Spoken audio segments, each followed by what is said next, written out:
Ferrari starting 7th and 8th. Lewis Hamilton 2/10 off Charles Leclerc. Doom and gloom. And yet, here I am with a smile on my face. Ding, because I bring glad tidings for those with an LH44 tinted pair of spectacles.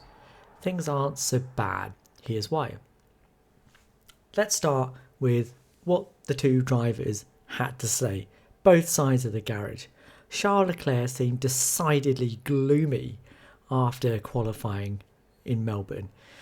He said, look, I just didn't have the feeling in Q3. Remember, he topped FP2, but, says the Monegasque, we just weren't able to ramp up our pace alongside the ramping up of the track. Does that sound familiar? Should do.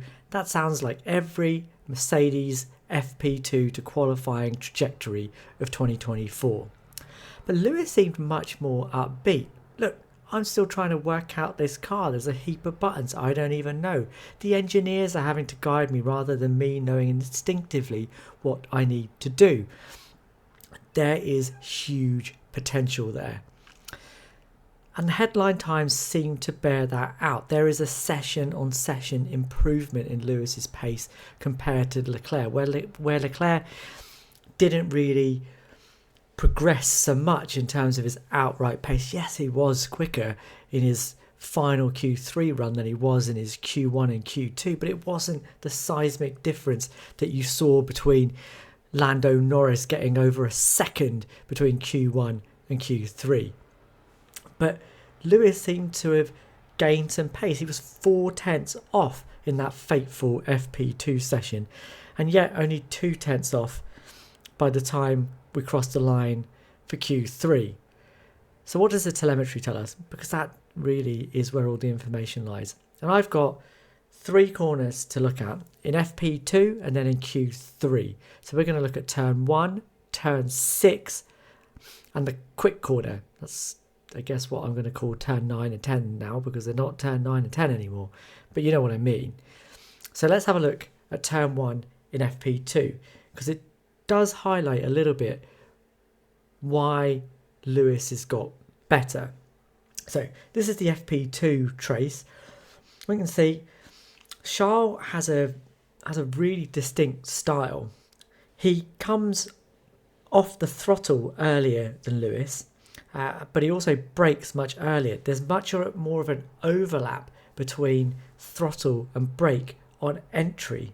He's also therefore got a bit more minimum speed, a higher minimum speed in the middle of the corner, and it just loses him a little bit on the exit. So he's not quite able to put his foot down as easily as I guess you'd want to.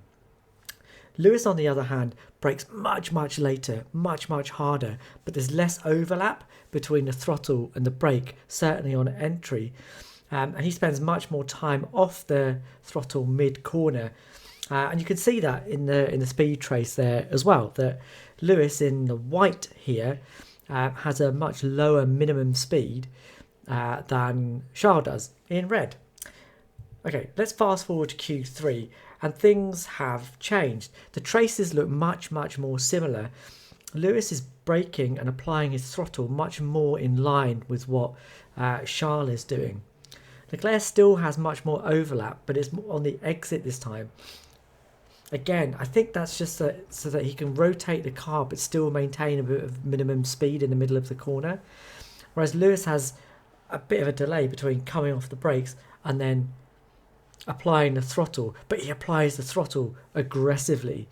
You can see here as well that on the exit, this is in Q3, remember, Lewis doesn't seem to quite have the confidence. Look at the way the line for his throttle trace isn't quite as smooth, and I think that delay between coming off the brakes and coming off the coming onto the throttle is because he doesn't quite trust the rear end quite as much. But you can see here in the speed trace and in the delta and in the throttle and brake traces that Lewis is much closer to what Charles was doing in Q3 versus what he was doing in FP2. A clear improvement, I think. Right, let's go to the next one. This is the big corner. This is turn 6. So turn 6 is the reprofiled corner that leads on to the back straight before they hit the quick corners. And this is important. You need a good entry, a good exit, because it launches you onto that straight, or at least onto that blast down to the quick corners that start the second or the third sector. And in FP2, Charles was just miles better than Lewis. Just look at that speed trace. There is a chasm between Leclerc's red line and Lewis's white line. It's just massive. And if you look at the throttle and brake traces, you can kind of see again why that happens. Again, this time Lewis brakes a bit earlier and he brakes for much longer.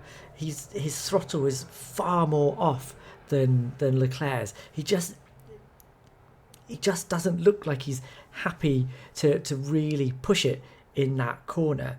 Whereas Leclerc has much more throttle mid-corner, and again he's just overlapping to maintain that minimum speed, and that's why you have that massive chasm. But fast forward to Q3 and you can see that actually, although there is still a difference in Leclerc's advantage, it's much smaller. It's much smaller now in Q3 than it was in FP2.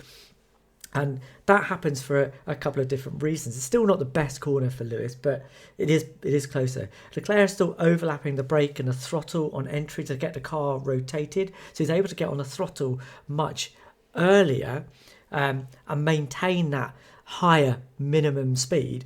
Whereas Lewis spends a lot more time off the throttle because he's not had that overlap. Okay, so that means that the minimum speed is lower, but he's able to apply the throttle more aggressively. Do you see how that line on exit is above, the white line is above the red line? He's applying the throttle more aggressively.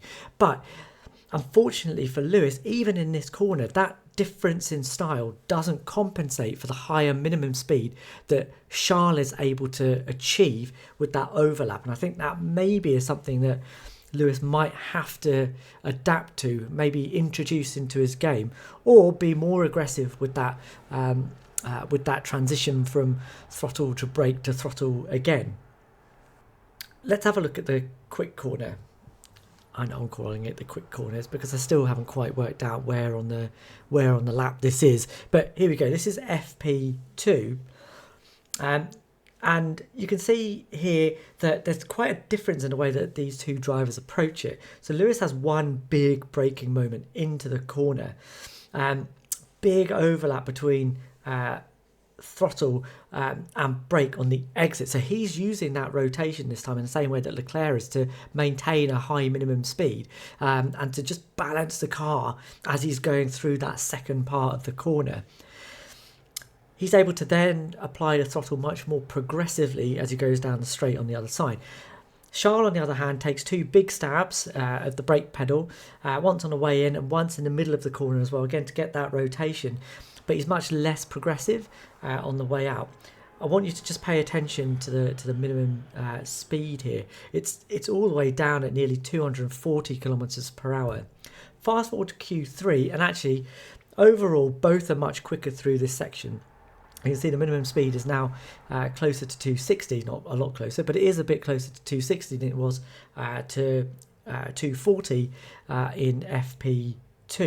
And it's much more consistent speed through it as well. There's less of a massive dip. It's much more smooth and consistent through that. They lose less time through that. And both of them seem to achieve that.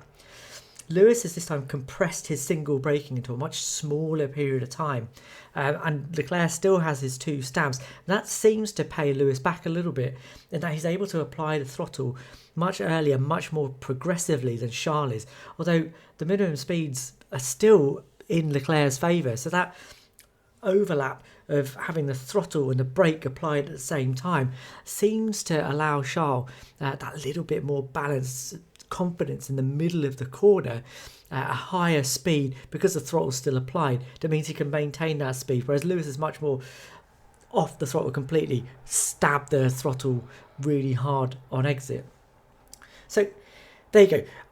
I think what that kind of shows is that these two drivers do have a very different style. Leclerc overlaps the throttle and the brake much more into and out of the corner. And that allows him to have that rotation, maintain a higher minimum speed. And although he's not able to stab the throttle quite as hard as Lewis is, it seems on average to give him better pace, maybe by a couple of hundredths per corner. Whereas Lewis, and this is early days for him, he's trying to apply his Mercedes and McLaren style to a brand spanking new car. So it's not going to be easy. All those caveats are applied. But his method at the moment just isn't quite working as well as Charles is. Although now that he's got it a bit closer to what he wants it to be, or at least closer than he was in FP2, the lap time has come down. It's much closer to Charles as well. And I think as he starts to get those systems in place, and when he understands and doesn't have to have his engineers do a lot of these setup changes and help him with his settings quite as much, then, well, perhaps these are much more comparable styles. Even if they're not the same in terms of their effectiveness, they may average out. Let's see. Onwards, upwards, can't wait for the race. We'll see you guys straight after that. Please like, please subscribe, please leave us a comment. As always, see you later.